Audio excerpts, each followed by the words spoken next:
ఈ రోజు మా ఫ్రెండ్స్ వస్తున్నారండి. మీ అమ్ముంటే వాళ్ళతో చాలా కష్టం అండి. మీ అమ్ముంటే వాళ్ళ ముందు నన్ను చులకనగా మాట్లాడి నా పరువు తీసేస్తదండి. ఆమెను అలా బయటికి తీసుకెళ్ళినట్లు కూడా ఉంటది కదా, అలా బయటికి తీసుకెళ్ళండి ప్లీజ్ అండి. ఈ ఒక్క హెల్ప్ చెయ్యండి. మరి ఆఫీసే? అబ్బా ప్లీజ్ ఎలాగోలాగా మేనేజ్ చేయండి. సర్లే మా, నువ్వు వచ్చినప్పుడల్లా ఊరు ఎప్పుడు చూడలేదు కదా, ఈరోజు చూసుకొద్దామా? ఊరు చూసేదే ఉంటదరా. ఈ ఊర్లో అమోఘాలు ఉన్నాయి, అద్భుతాలు ఉన్నాయి, అపూర్వాలు ఉన్నాయి, కొండలు ఉన్నాయి, కోనలు ఉన్నాయి, ఎన్నో ఉన్నాయి, ఎన్నెన్నో ఉన్నాయి. మహాశిల్పాలు ఉన్నాయి, శిల్పారామాలు ఉన్నాయి, పొలాలు ఉన్నాయి, చెట్లు ఉన్నాయి, సరస్సులు ఉన్నాయి, సముద్రాలు ఉన్నాయి, మేడలు ఉన్నాయి, మిద్దులు ఉన్నాయి, పండుగలు ఉన్నాయి, పద్దాలు ఉన్నాయి, పండ్లు ఉన్నాయి, కాయగూరలు ఉన్నాయి, వజ్రాలు ఉన్నాయి, వైడూర్యాలు ఉన్నాయి. అలాగే శిల్పాలు ఉంటాయి, శిల్పారామాలు మా.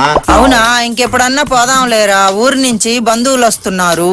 ఏంది మా ఇంతసేపు జుంబా జుంబాంజీ అంటూ జిమ్ములన్నీ చేసుకుంటా ఉంటే ఇప్పుడు చెప్తున్నావు మా, చిన్నప్పుడు చేసిన దొంగ వారమే. అమ్మా తలనొప్పి, కడుపు నొప్పి, ఒళ్ళనొప్పులు, అమ్మా థర్మోమీటర్ ఎఫెక్ట్.